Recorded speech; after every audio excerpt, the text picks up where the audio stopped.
أعوذ بالله من الشيطان الرجيم. فضل الله بسم الله الرحمن الرحيم. الحمد لله رب العالمين، وصلى الله على سيدنا محمد وآله الطيبين الطاهرين. يقول الله سبحانه وتعالى: بسم الله الرحمن الرحيم.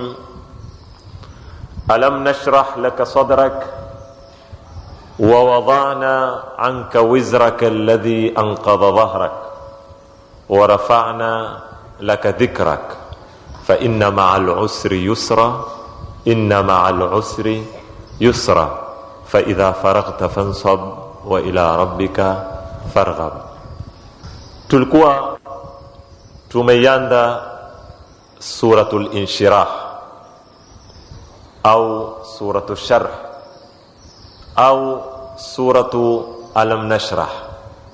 Kama nilivyoeleza, haya yote ni maina ya sura hii, lakini nataka kufafanua kitu kimoja kumaliza hii bahthi, tuingie katika tafsiri, kwamba wakati nikinena kwamba hii ndiyo rai ya Mashia kuamini kwamba sura hizi mbili ni moja, yani wadhuha na alam nashrah, au suratul fil na suratul quraish, haimaanishi kwamba ni rai ya wanazuoni wote wa Kishia, bali ndani ya Mashia kuna ikhtilaf kuhusu masala haya, na ikhtilafu yenyewe kama alivyoieleza al-Allamatu Tabatabai kwa urefu, siwezi kuinakili kabadilisha darasa litakuwa la fiqhi, lakini mtu ambaye kwamba anao nafasi ya kuweza kurudi, aweza kurudi katika suratul Ilaf mando amefafanua kwa urefu al-Allamatu Tabatabai na kuzijadili zile hadithi zote zinazodaiwa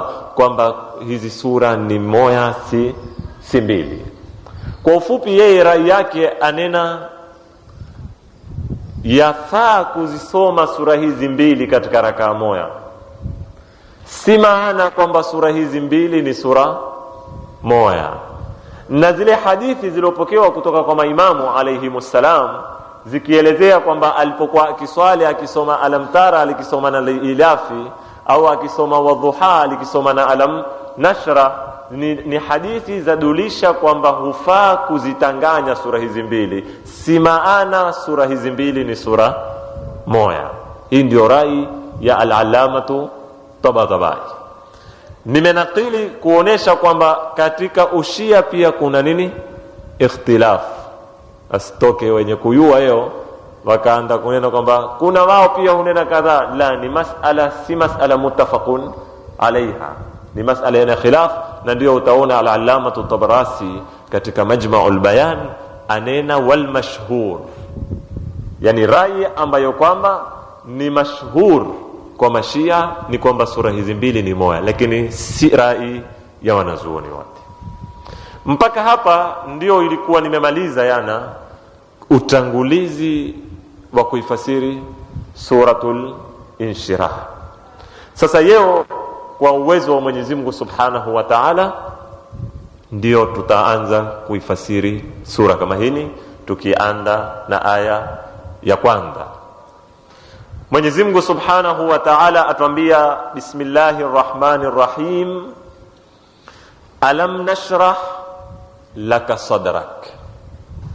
Taban, kama makumbuka yana niliwaambia kwamba suratul inshirah iko zawanyo zitatu. Chawanyo cha kwanza chazungumzia neema za Mwenyezi Mungu ambazo kwamba amemneemesha bwana mtume sallallahu alaihi wasallam. Nazo ni neema ngapi? Tatu: sharhu sadri na wad'ul wizri wa raf'u adh-dhikri. Hizi neema tatu ndio chawanyo cha kwanza cha suratul inshirah. Alam nashrah laka sadrak, ويني شرح صدر. ووضعنا عنك وزرك, وضع الوزر الذي أنقض ظهرك يكمليشا. ورفعنا لك ذكرك. hizi neema tatu. Kwa hivyo sisi kwanza tuingia katika chawanyo cha kwanza cha suratul inshirah, katika zile zawanyo zitatu. Na chawanyo hiki cha kwanza tumenena ndani kuna neema tatu. Kwa hivyo sisi tunaanza na neema ya kwanza, na hii neema ya kwanza ndiyo neema kubwa kabisa. Hakika hakuna neema katika neema aloneemeshwa bwana mtume sallallahu alaihi wa sallam kama hini, na ikiweko yafanana na hini pengine wala saufa yutika rabbuka fatardha, yaweza kuwa iko sawa na hini, au pengine ikiwa imeshinda katiti. Neema kubwa sana hii. Alam nashrah laka sadrak. Nini maana ya hii aya? Taban tukitaka kuifasiri Kiswahili tuweza kunena hatukukundua kifua chako. Ni nini maana ya kukifungua au kukikundua au kukipanua kifua? Taban anayehutubiwa ni Mtume Muhammad sallallahu alaihi wa sallam.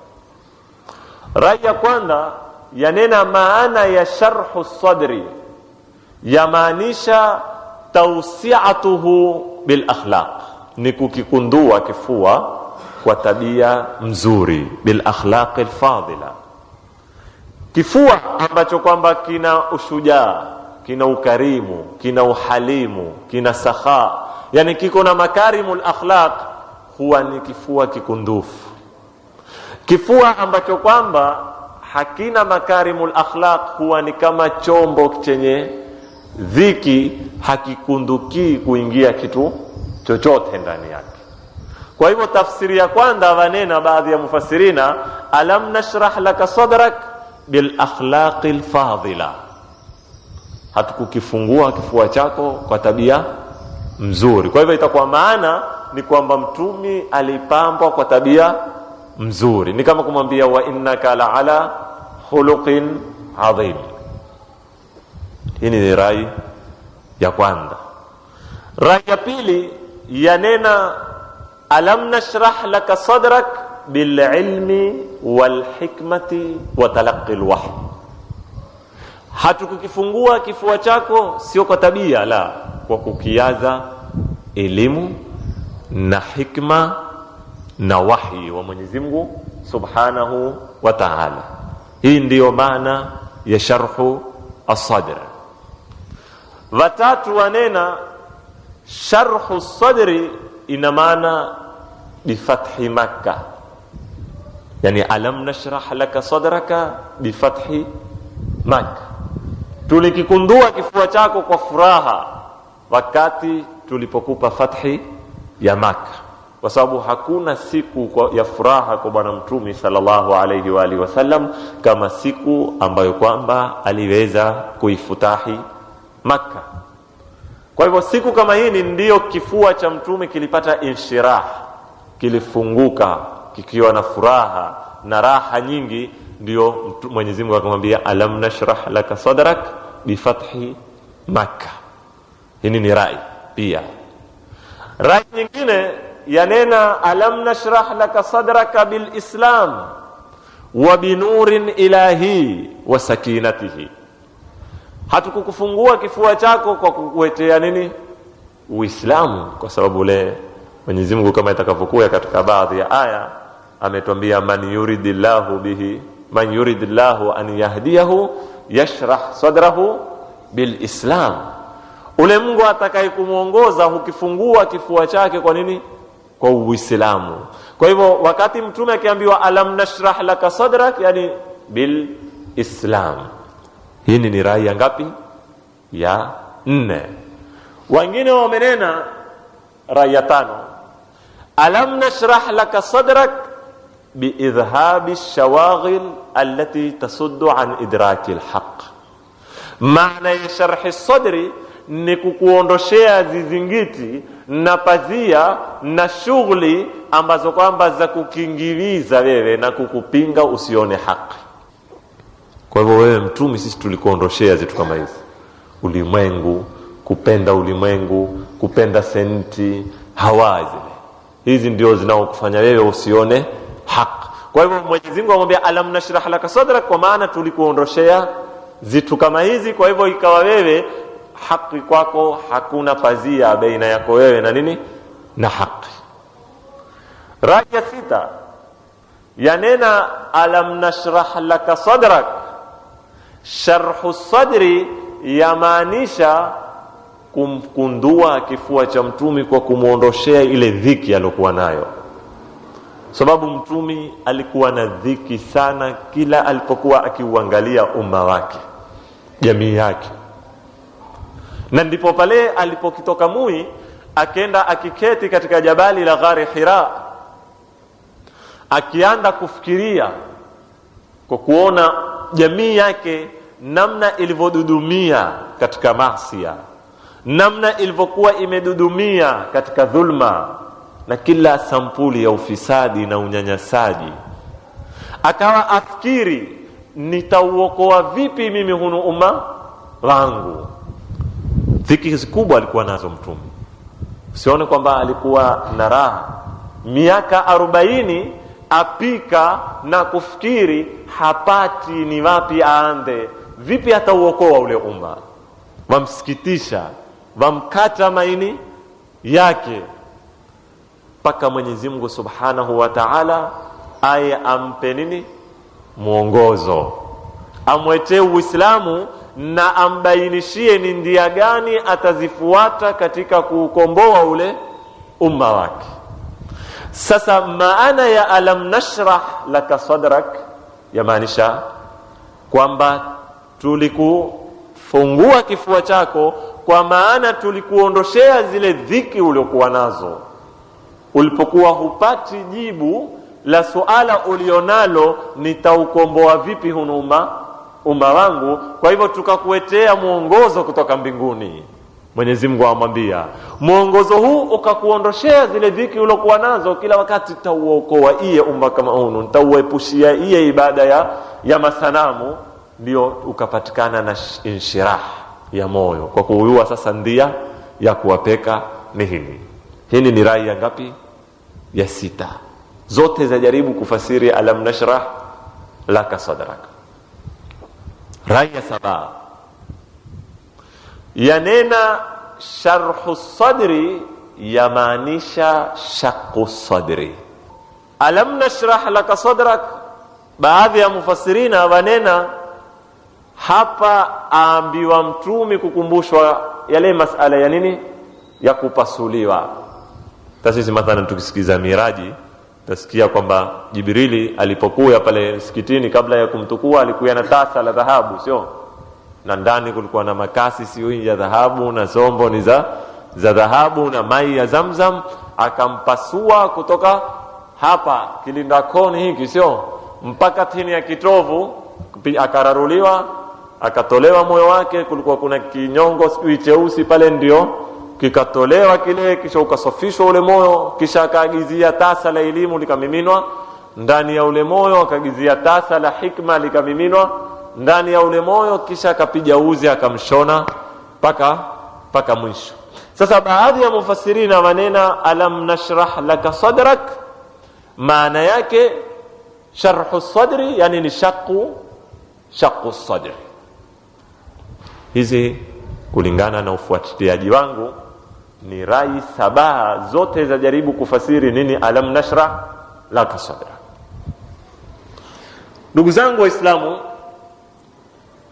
tukio la mtumi kupasuliwa kifua ni tukio maarufu sana katika tarikhi ya Kiislamu, na ni tukio ambalo kwamba halikuwa mara moja wala mara 2 wala mara 3, bali kuna ikhtilafu baina ya kwamba ilikuwa mara 4 au kuna na ya 5. Wengine unena ni mara 5 alifanyiwa operation kama hini, wengine wanena ni mara 4 peke yake.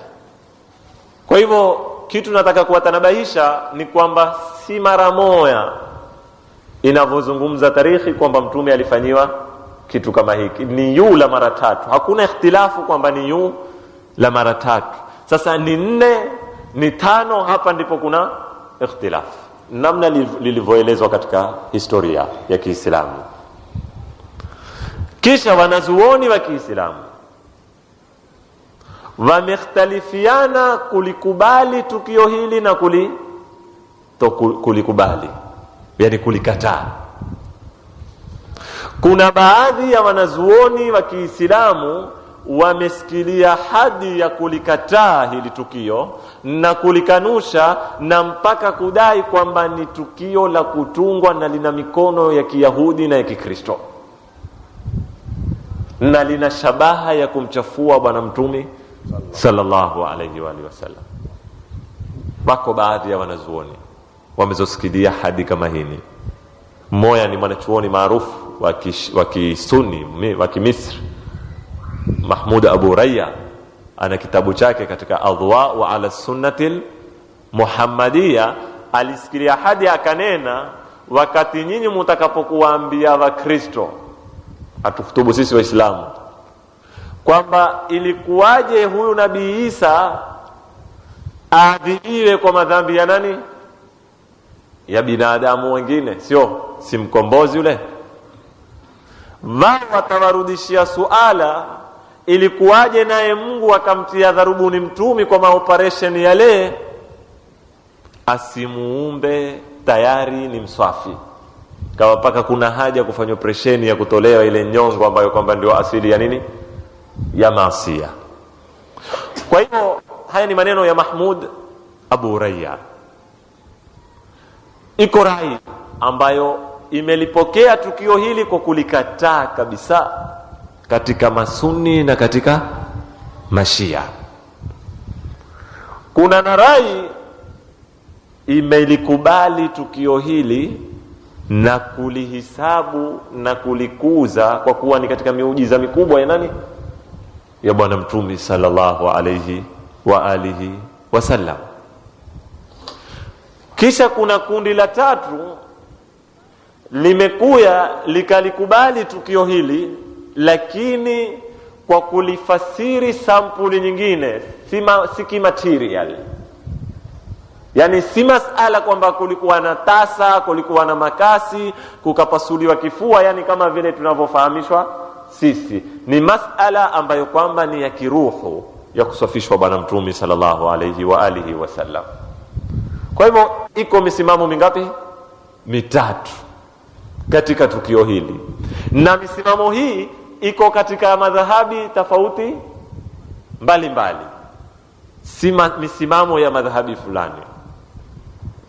Lakini hapa mimi ningependa kuwaetea rai ya mtafiti maarufu ambaye kwamba ni mwenyewe katika nyanja hizi za kihistoria. Tumsikize yeye atuambia nini kuhusu tukio hili, ni mawazo yake, ana dalili zake, na wewe uko na akili yako na uko na uhuru wa kuamua kupitia dalili utakazo kuzisikia.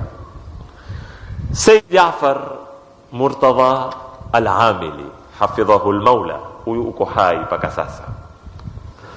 Huyu anena tukio hili naweza kulijadili kwa nukta kadhaa nyingi sana. Mimi nimechukua 4 ambazo zitakuwa karibu na akili yetu zaidi, akili zetu, kuliko mambo mengine ambayo yako deep sana.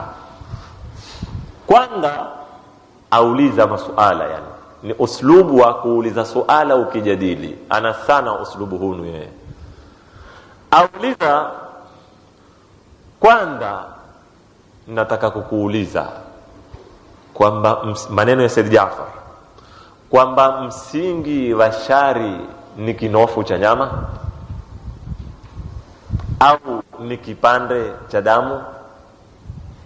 Auliza suala kwa sababu kiswa chafahamisha kwamba shari asili yake ni kile alaka kilioko ndani ya moyo ambacho Mtume alikuwa akakatwa kikatolewa. Sasa auliza suala, filosofi na ideolojia ya Kiislamu yaamini kwamba msingi wa shari ni kipande cha damu kitoto kama nyongo kiko ndani ya mwili?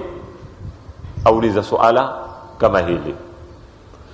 Chahitajia ukitaka kuondosha shari sharuti upitie operation, kikatwe kinofu kile au kipande kile cha damu. Kisha ikiwa shari ni kinofu au kipande cha damu, je, ni kila mtu aweza kupata daktari akamfanyia operesheni kama hini?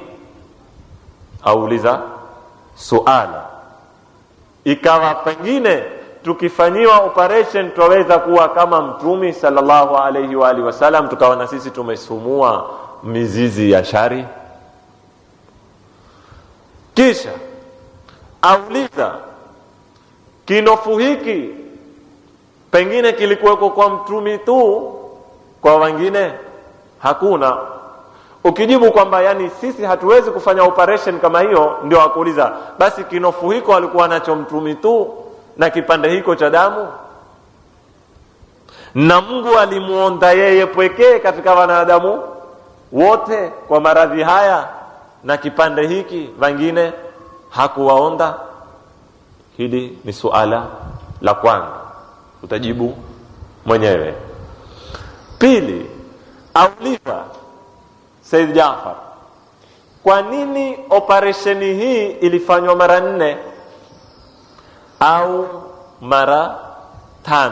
Sababu wakwambia alipokwenda kusonda majangwani alifanyiwa kabla hayapo utumi, sijui na alipokuwa na miaka 10 na ngapi akafanyiwa, na siku ya Israi na Miraji akafanyiwa, sijui na siku gani. Mara 4 au mara 5, ukirudi katika historia utazipata alifanyiwa operesheni hii.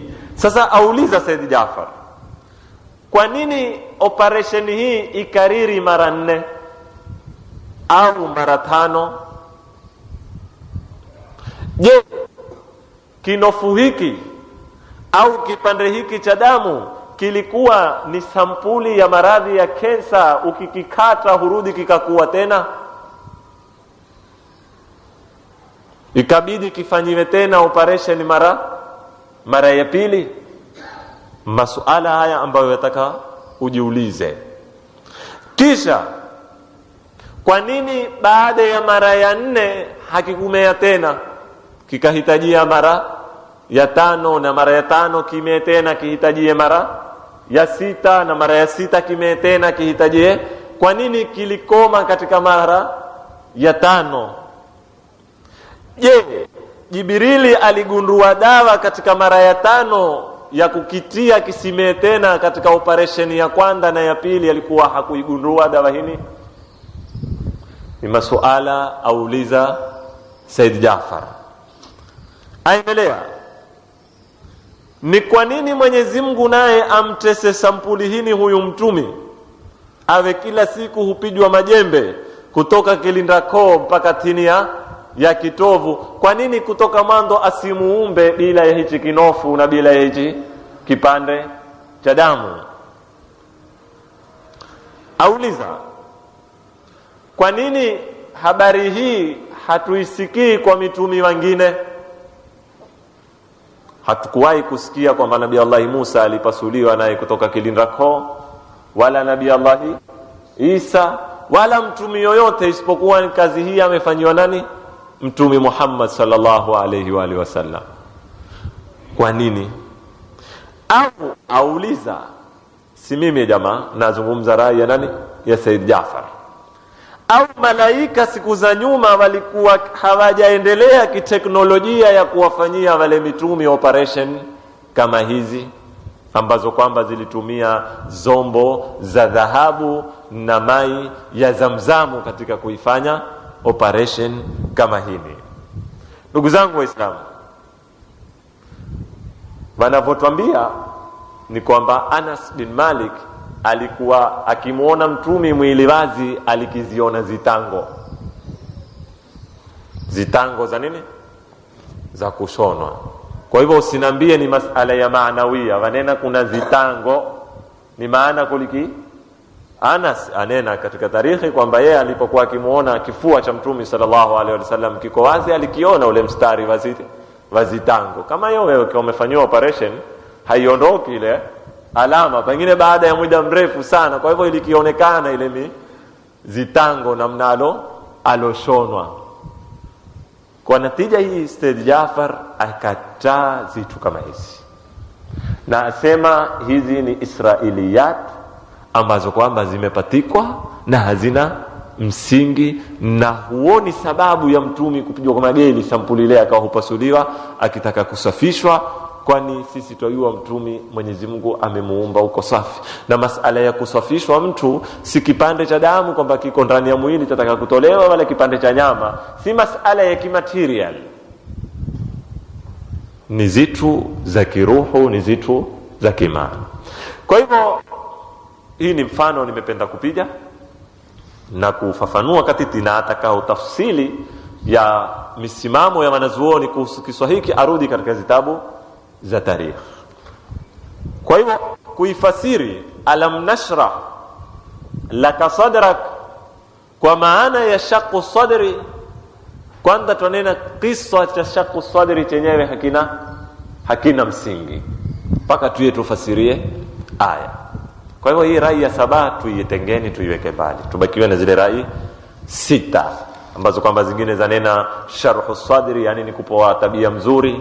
Wengine wanena sharhu sadri ni kuweza kupoa elimu na hikma. Wengine wanena sharhu sadri ni kupoa fathi Makka. Wengine wanena sharhu sadri ni Uislamu. Wengine wanena sharhu sadri ni kuondoshewa pazia za kumpinga kuona haki. Wengine wanena sharhu sadri ni kupoa mbinu za kuiongoza jamii yake. Ipi ambayo kwamba ni ya sawa? Ndugu zangu Waislamu, hii aya ni ndefu na itanibidi nisimame nayo kiasi fulani. Kabla ya kukujibu rai ya sawa ni ipi, ningependa mimi na nyinyi tukisaidiana twende katika Qur'ani tukayasome mafhumi mawili ambayo kwamba ni mapia kwetu na tuweza tukafaidika, na natumai sitorefusha kama nilivyorefusha kwenye hawa, lakini haya mazungumzo yana kazi kubwa katika kutufahamisha ni nini maana ya alam nashrah laka sadrak. Uislamu katika mafahimu zake, fikra zake, kuna fikra mbili. Moja huamkuliwa kwa istilahi ya mafhumul inshirah, ya pili yajulikana ambayo ni kinyume cha hii ni adhiq. Kuna inshirahu sadri, kuna nadhiqu sadr, na mafhumi haya mawili yamezungumzwa sana katika Qur'ani kwa ndimi za mitumi mbalimbali, na Mwenyezi Mungu akiwaahidi hata wasokuwa na mitume atawapa. Kama hii tunayosoma sisi, utakuta mtumi ameahidiwa kupoa hii fikra ya nini, ya inshirah, alam nashrah laka sadrak. Nabii Allah Musa aliomba haswa apoe hini inshirah, alipoambiwa nenda kwa Firauni, ukamlingania akamwambia rabbi shrah li sadri wa yassir li amri wahlul 'uqdatan min lisani yafqahu qawli. Kwa hivyo kitu cha kwanza alichoomba Nabii Allah Musa kama silaha ya kwenda kupambana na nani, na Firaun, aliomba inshirahu sadr. Akamwambia Mwenyezi Mungu rabbi ishrah li sadri, ama sio? Mwenyezi Mungu Subhanahu wa Ta'ala akatuambia na sisi pia tusokuwa mitumi, faman yuridillahu an yahdiyahu yashrah sadrahu bil islam fahuwa ala nurin min rabbih. Na ni aya nyingine tutazisoma mbele kwa urefu. Kwa hivyo kuna fikra kwa Uislamu ambayo ina dauri kubwa katika kumwendesha Muislamu katika maisha yake, yajulikana kwa ina la al-inshirah. Mkabala wa fikra hii kuna fikra Mwenyezi Mungu ayamkuwa ni dhiqu sadri, sasa si inshirahu sadr, na pia imetumika kwenye Qur'ani. Mwenyezi Mungu ametuambia walaqad na'lamu annaka yadhiqu sadruka bima yaqulun, twajua kwamba wewe kifua chako hufanya nini, hufanya dhiki kwa haya wayanenayo hawa makafiri.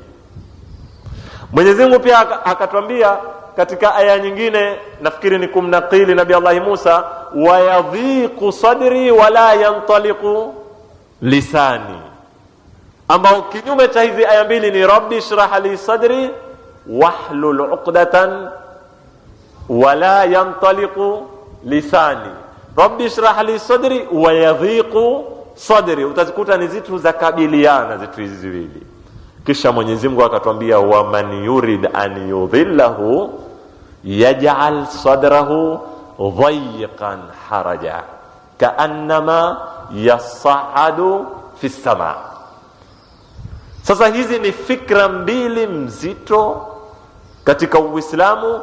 Fikra moja yaitwa inshirahu sadr, kinyume chake dhidi yake ni dhiqu sadr. Na hizi fikra mbili ni fikra zina alaka kubwa katika masala ya da'wa, katika masala ya kufanya nini, tabligh, katika masala ambayo kwamba ni ya mapambano kati yetu kama Waislamu na wasokuwa sisi, ziko na dauri kubwa sana. Kisha fikra hizi mbili zinapitia katika kifua cha mwanadamu na kusudia moyo, ambao ni kimoja katika zombo sita nilozieleza katika nini, suratu Dhuha. Mahala pake hizi ni kwenye moyo, si kwenye akili, si kwenye irada. Zina kazi kubwa katika kukupandisha mwanadamu na katika kukuangusha. Zina kazi kubwa katika kuifanya kazi ya da'wa na tabligh ifaulu au ifeli. Zina kazi kubwa hizi katika kukufanya wewe uwe na nishati, au kwa lugha ya kisasa uwe na morali wa kufanya yale unayoyafanya, au uvundike moyo. Kwa hivyo mimi nitapenda kuzisoma hizi fikra Kiislamu.